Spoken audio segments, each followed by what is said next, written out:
Um, Chris, thank you so much for coming today. So I'm Lucy Hubber. I'm the current Director of Public Health at Nottingham City, and I've been here for just over 2 years.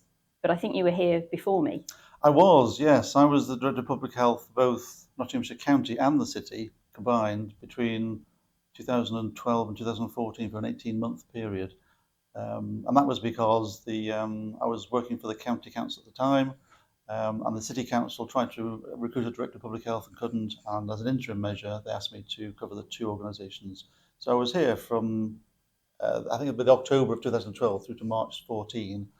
And saw quite a few changes as the public health system came into local government. So that was a really critical time, wasn't it? Because it always sat, well, hadn't always sat since the 1970s, Yeah. it sat in the NHS. So you saw it coming back into local authority. How did you feel about that at the time? I didn't have strong views either way, to be fair. Yeah. There isn't a right answer to where public health should sit, because it should sit almost sort of as a helicopter over everything, actually. But it's got to sit somewhere managerially. So, yes, I started my public health career in the NHS back in the early 90s.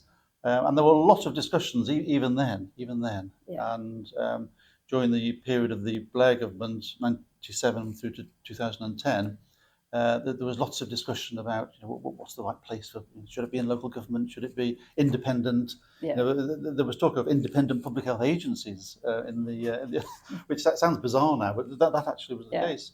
So when the legislation came in to say we're going to move from the NHS to local government, no one was really surprised at the time. Although there were quite a few people who thought, I don't want to go and work for local government, so voluntarily left. But yes, the official move happened in April of 2013, and I was part of the process of leading the public health system, particularly in Nottinghamshire County, from the NHS into local government, which was a relatively smooth exercise. And when I came to the DPH in Nottingham City, again, it was relatively smooth. I can remember having meetings in rooms like this, trying to ensure that the public health system functioned well. And we were very much welcomed. That was one of my memories of Nottingham City. We were very much welcomed by both the politicians and the senior management team. That's really good to hear, because obviously I've come in now and it's been well established in the local authority, and I joined sort of midway through the pandemic here in Nottingham, and I think that's really changed the dynamic for public health in a local authority, because suddenly everybody understands at least a little bit of public health. Was that part of your challenge 10 years ago, was that people didn't really know what this public health thing was? I think that's true, yes. I think you're all about infections and drains in the local, that's a sort of public perception. You think, what? Whereas when you're actually working with people in local government, particularly politicians, about doing your very best for as many people as possible with the money that the resources that you've got, which is a real challenge. And one of the things I learned moving into local government was we have to work well with local politicians whose politics might be different to our own, but I was completely apolitical. And I would say, any director of public health does need to be apolitical, because you have to work with whichever political party is in power at the time. But you have to have, strong views about all aspects of public health, not just about infections and pandemics and what have you, but about the whole gamut of mental health, physical health, environmental health, etc., etc. But certainly the understanding of public health, I think, has improved considerably over the last 10 years. Yeah. One of the things I really like about working in this political system is that our politicians advocate for the population. Exactly, and they always have the population. As you say, regardless of politics, actually it's the people that they represent that they really care about. Sometimes that can bring some challenges in terms of our population-wide advice sometimes is different from what people are seeing on individual case surgery. Did you experience some of that at the time, trying to help them understand the way that public health thinks about populations? Have you got any thoughts about any big successes there, or any particular challenges there? I think some of the way in which we used the public health grant was I think quite a success, because it came in while we were still in the NHS. And there wasn't really a sort of culture of using a separate grant to promote public health issues within the NHS, and we struggled a little bit actually. But when we moved into local government, there was a little bit more freedom, and you're quite right. The local politicians, I can remember one of them saying to me, "Chris, you might have that view about issue X, but I relate to my local local people, and I had to learn quite quickly about I can't just stay there and say, right, my professional view is X, you should do X. It's my professional view is X. However, I'll work with you on coming to a sensible solution, bearing in mind bearing in mind the political views at the time." But certainly a little bit of freedom about how to use some of the public health grant, I think, was one of the successes of moving into local government. And certainly for me, that I call it the hearts and minds. So we very often come in with the logic. We do all of the research, we understand the needs of the population, we look at best practice elsewhere, and we come up with. But actually what the councillors bring for us is that heart of what matters to our population. Yes. And one of my big examples of that is our latest health and wellbeing strategy, where we had looked at all of the data, and the data was absolutely clear: smoking and obesity, two of the biggest drivers and two of the biggest things. When we took that to the lead councillor, she rightly said, but the first thing in anybody's mind when you talk about that is, do I have enough money to feed my children today? And do I have, am I able to have 2 jobs so that my children can eat, so that we can heat the house, so that we can pay the rent? And so we added in those issues around financial well-being and deprivation into the health and wellbeing strategy. And it is 100% better for that. Yes, we're looking at some of those pure public health things around smoking and eating and moving, but actually it's all underpinned by understanding how people make decisions by the circumstances they're in. And I don't think we'd have necessarily got that in the NHS. It is that added value of having that hearts and minds conversation. I agree. And a lot of the first 20 years of my public health career was in the NHS, and it was very logical, it was rational, it was evidence-based. What's the evidence for this? And there was a lot of assumption by a lot of my colleagues about if the public health person came up with an answer, we should follow that. And we have to be very careful about that. But the other thing about working with politicians and getting them to have a public health view is to get them to really understand what the outcomes are that we're wanting to achieve. Why are we doing issue X? I can't think of an example off the top of my head, but just giving methadone to drug misusers, good example. A lot of that was happening 10 years ago. We were just doing lots of methadone. And we came along and said, what are we trying to achieve here? And is just giving people methadone on a daily basis the right answer? And after a lot of debate, the Crime and Disorder Partnership here was very good in the city. The police were really good partners. We came to the conclusion, no, we're going to have outcomes as part of our way of working.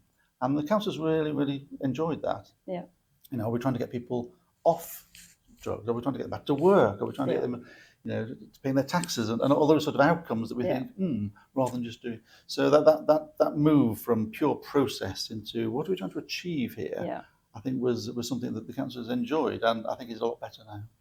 And I think that's something else that being in a local authority and connecting with that system differently offers us, is that it's not just about the giving of the methadone, sticking with that example, but is about, well, how do we get people into work, which enables them to make different life choices and so on, that you can do when you're sitting in a local authority in a different way. The outcomes thing's really interesting, because we still spend some of our time explaining the difference to people about an outcome and an output. And it's more important now than ever that we remember the thing that we are trying to change about how people live their lives, not counting the widgets along the way. And it's easy to count the widgets and harder to measure some of those outcomes. We've chosen to really look at life expectancy and healthy life expectancy as those kind of helicopter outcomes, particularly because in Nottingham we still see, a woman born in Nottingham will not just live a shorter life, but she'll live a third of that life with some form of ill health or disability. And that can't be right. So we've really got to look at all of the things that we can do to change that. I think one of the things that I learned as well about coming to the local government is you have to be very careful how you describe that. because if you're not careful, it can come across as being critical of people. You've got a life expectancy of, 70, whereas over there they've got a life expectancy of 75. Oh no, it's not your. But it can, if we're not careful, it can come across like that, and we have to be, as public health professionals, very, very careful about how we describe and how we attribute cause and effect. Another good example is the attributional cause of environmental pollution on respiratory deaths. I can remember having a very, very difficult discussion about, I think it was Public Health England. I don't be critical of Public Health England, but at the time they said, so many thousands of deaths are caused, but it was attributional cause. So it was 5% of that death and 10% of that death and 3% of that death, and they put them all together and you got a number. And we couldn't explain that to the media or the general population. And I thought at the time, we've got to have a different way of getting our message across about the importance of air pollution, for example, just as one example. I think that's really, so during COVID, some of our more deprived populations were very much, the media led to some degree of blame. And that created some tension, not just in Nottingham, but there are really strong national examples of this. And it is about that, how we end up blaming an individual for a population outcome. One of the things that I was really proud of through the COVID management was the way that we work with our communities. And we've carried that forward. So we've maintained community champions, and they are our conversation with our community. So it's our route for getting information out, but more importantly, it's our route for getting information in. They help guide and shape. How strong was some of that community working when you first came over? Because the NHS did engagement or consultation, didn't they, in those days? Yes, but it wasn't really good quality. There was a lot of it. A lot of quantity. Lot of surveys. Lots of surveys, lots of focus group, but the quality wasn't that good. And one of the advantages of moving into local government was the quality of the engagement with the local population much, much better, particularly when it's led as a sort of almost like a sponsor from one of the politicians.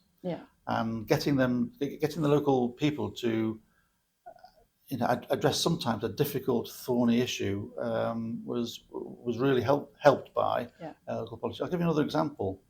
Domestic violence. It was a real problem 10 years ago. It's a real problem now. I don't quite know what the answer is, but hey ho, we've responded in a pretty good way, I think, between the NHS and local government. But 10 years ago, there was threepence there was twopence there was 3 shillings there. Sorry, and there was 101 different contracts, all vying for helping people with domestic violence. And we said at the time, look, let's put all this money together, and it was quite painful. Pull all this money together in one pot and do something much more strategic, which much more benefit to everybody in that system.